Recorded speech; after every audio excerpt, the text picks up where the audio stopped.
Virginia's Democratic Governor, Ralph Northam, is in a lot of hot water following revelations about a medical school yearbook page that featured his photos along with a photo featuring two men, one in blackface, one wearing a KKK hood.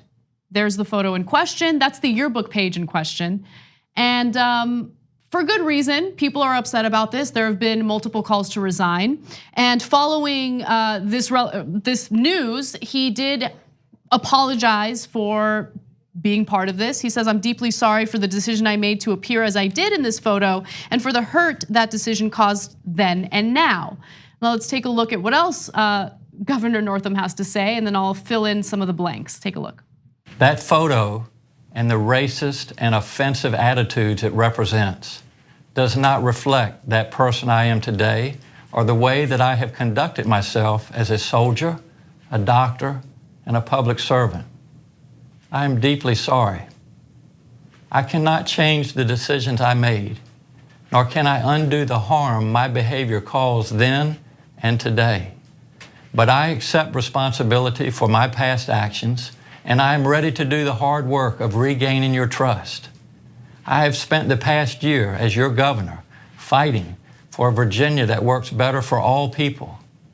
I am committed to continuing that fight through the remainder of my term and living up to the expectations you set for me when you elected me to serve.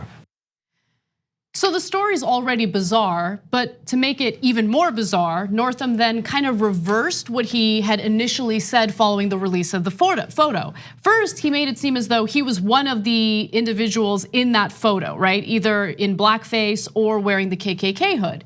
But then later, he's like, no, I'm actually not either one of those. In fact, let me just give you his statement, and then we'll discuss whether or not that makes it any better. When I was confronted with the images yesterday, I was appalled that they appeared on my page, but I believe then and now that I am not either of the people in that photo. Yeah, but it's your yearbook page. So I don't know if that makes it any better. Like, your yearbook page represents you. You put the yearbook page together, you give it to the yearbook editor, and then they print it. So it doesn't make it better that it wasn't him, allegedly wasn't him in either one of those costumes, right? Yeah, so there's two different issues here. One is, should there be this quick a move to get rid of Northam? And I think that is a really interesting topic. The second issue is, do we believe and trust Northam? And that one is now unfortunately settled. We don't. Okay, I certainly don't. So there could have been a different way to handle this, where he might have been able to extricate himself from this situation, but only if he actually was wonderfully honest and vulnerable about it, and we had a real conversation. Maybe, maybe I use the term too often, but a healing conversation. But he chose to, what appears to be very obviously, lie about the situation. Because, I mean, who says, "Oh, I'm so sorry that I was in that picture," then does a press conference saying, "Yeah, you know what, I thought about it and I'm not in the picture." No, that's terrible. The stupid, terrible. I don't know why you listen to the PR people, but that's the kind of politician you are, apparently. Not attached to the truth, listening to PR folks on, hey, do we think we can lie or not lie? What's more politically damaging? I'm positive that what happened behind the scenes was people convinced him, if you admit that you're the guy in the blackface, you're in big, big trouble. If you admit you're the guy in the Klan outfit, you're a goner, okay? So it doesn't matter, just go back to denying it even though you already admitted it. Well, that's not gonna work. That's really stupid. And now we can't trust anything you say. And look, let me give you the details of how that yearbook works, because everybody's yearbook works differently, right? All the different schools do it different. In this particular case, they had a very specific way that they gave pictures into the yearbook. They would put it in a sealed envelope. Every student would put it in a sealed envelope and give it to the yearbook committee, and then those pictures would go in. So he picked that picture. Yes. So yes. If he's, to Anna's point, if he's not in the picture, he saw a picture with a guy in a blackface and a Klan outfit and was like, that's one of the pictures I want in my yearbook. That's such a great picture, even though I wasn't part of it and it's not a gag or it's not any of that stuff. I like that. There's only 3 pictures. That was 4. one of the 3 or 4. Yeah. Okay, So it's not like there was 28 pictures and that one slipped in, right? You're right, there it is, obviously, right?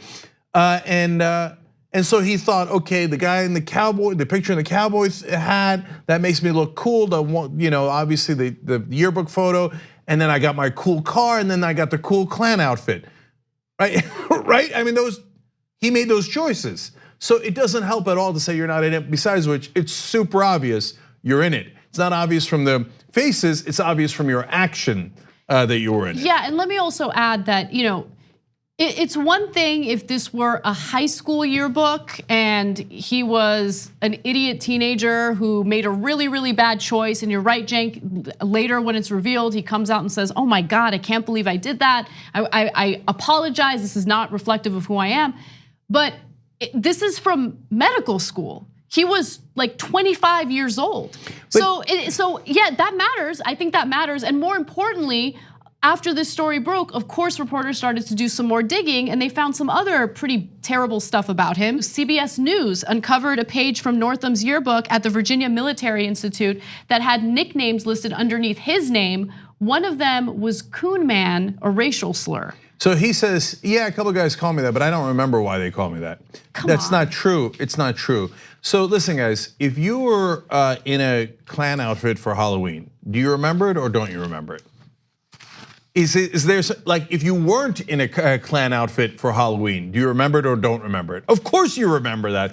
That's not like, hey, that year did I go as Agassi or Sampras? Like some random thing. No, you might not remember that. Did I go as the Klan guy or the non-racist guy? Guys, Coon Man.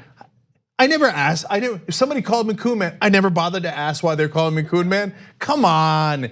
So it's the line that I cannot stand. So I guess we're done with him, and he, in that sense, he made his own bed. Now, back to medical school and all that. Look, here's how he could have dealt with it if he was an honest person, and that ship seems to have sailed. Hey, guys, I'm one of the guys in the picture, and be honest, even if you're the Klan guy, say it, okay? I know that sounds radical, and all your PR people will say, oh my God, don't say it. You're toast anyway. All right, so can you just come out and say, hey, listen, guys, not only, obviously I didn't mean it to intimidate people, it was Halloween, but it was so dumb, But let's talk about why it was dumb. Let's talk about why at the age of 25, I didn't know but should have known the history of blackface. And I should have known that, my God, the people I'm going to school with in Virginia, when they see a Klan outfit, they're gonna have a different reaction than the one I had, which was to chuckle. That's why we took that picture, right? And then you bring in other folks, allies, non-allies, opponents, and you have a roundtable discussion. You do it on TV. You let them, and then when you have a press conference, instead of nonsense lies and awkward things about moonwalking, we'll get to that in a second. Yes. Okay, what you could have when you've got the focus of the country on you, then you could have the honest conversation about race and why people get it wrong when they're growing up. But instead you chose to lie and now you're done. So he hasn't withdrawn yet, but it's now irreversible because if he now comes out and says what I say, well, I wouldn't believe him. If he said in the beginning, I might have believed him, right? And maybe I'm naive for believing him, and apparently I am because apparently, the idea that he could be honest about it because he apparently does not have that capacity. Let's just use the word of the day, apparently the word of the day. He bungled it, he's a bungler. Yes. Right, so he messed this up, but I think all things dark come to light, right? So you wouldn't bungle it if you genuinely did change as a person because you would have the humility, like you would have the ability to come forward and say, look, this is a mistake I made, but I'm different. And I can prove it based on my record. I can prove it based on this and that. I want to have an honest conversation about race, but you're right, he didn't want to do that. In fact, during the same press conference where he denied that he was one of the two men pictured in racially charged costumes, he said something about how there was this one time where I made a mistake and I darkened my face to put on a costume as Michael Jackson. And then there was a reporter who asked a question following his press conference and asked whether or not he's still able to do the moonwalk, which I thought was a strange question to ask. No, well, it turns out that it made sense to ask it because they're like, does this guy not have enough sense at all? And apparently he doesn't. So he said, oh, maybe I can. And he was looking to clear out space, and his wife's like, that would be inappropriate under the circumstances. Yeah, she did say that. And then he's like, oh yeah, of course. No, I'm not going to moonwalk.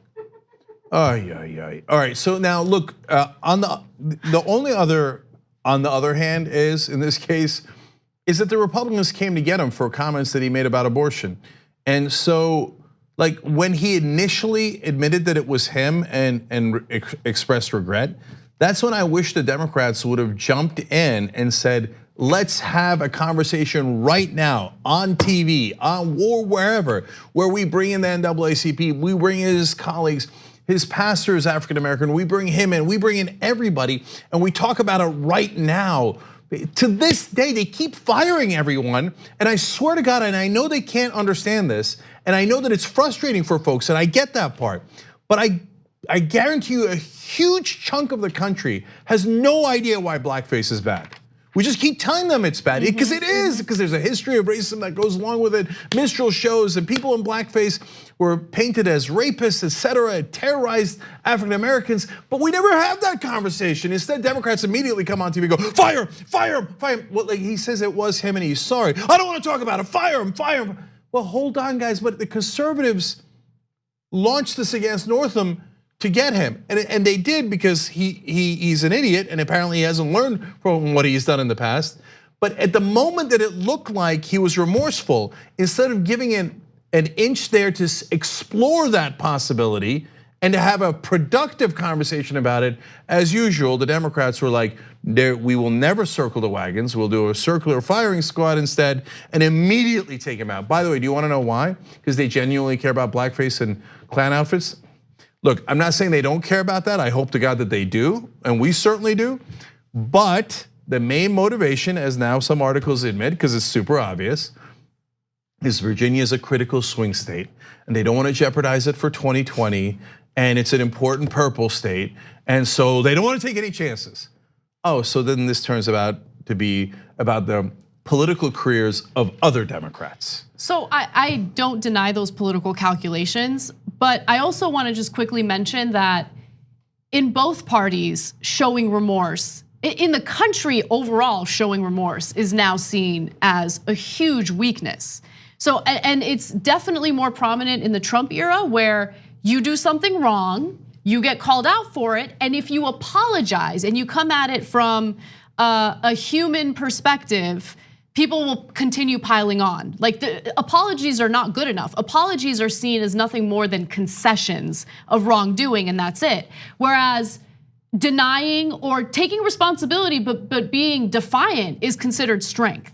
So, like, I just want to mention that because that's certainly true of what our culture is right now. But even given that, I think that it would have been way more powerful for him to come forward in an honest way rather than do what he's doing now. Look, there was a lot of Dixiecrats, Democrats who were racist. This is a couple of decades ago, okay? And famously, Senator Byrd from West Virginia was in the Klan in the 1940s. In this case, it's 1984. He's not in the Klan, but he took that picture, right? So being in the Klan is way, way worse, but it's 40 years before that, right? But Byrd came around, and you saw his evolution. And then he went back to civil rights legislation, and he's the one that fought for Martin Luther King Day. See, that's a real evolution. We have to give space for that evolution if we are true progressives. On the other hand, you have to be willing to evolve. And with Northam, it's not at all clear.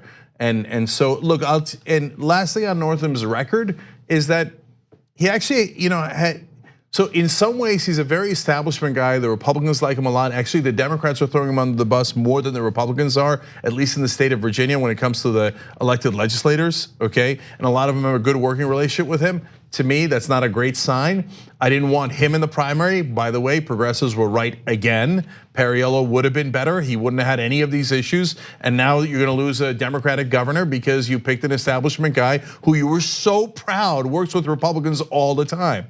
On the other hand, to be fair, he did push through legislation and advocate for rules and regulations that would end racial gerrymandering in Virginia, which is great for all of Virginia, but also for African Americans in particular. And he helped to get rid of the blocking felons from voting once they regain their rights. That helps a lot of people in Virginia, and there was a number of other accomplishments, which was partly the time that he became governor, because Democrats won so decisively. The Republicans were afraid. They expanded Medicaid along with him. A couple of Republicans switched over because they were afraid for their seats, but still it happened under his watch. So those were the good things that are now completely washed out because, as usual, a politician couldn't be honest if his life depended on it. In this case, certainly his career depended on it, and he couldn't do it. He just couldn't be honest. Like what you see? Click the subscribe button below, and don't forget to ring the bell to never miss another video from the Young Turks.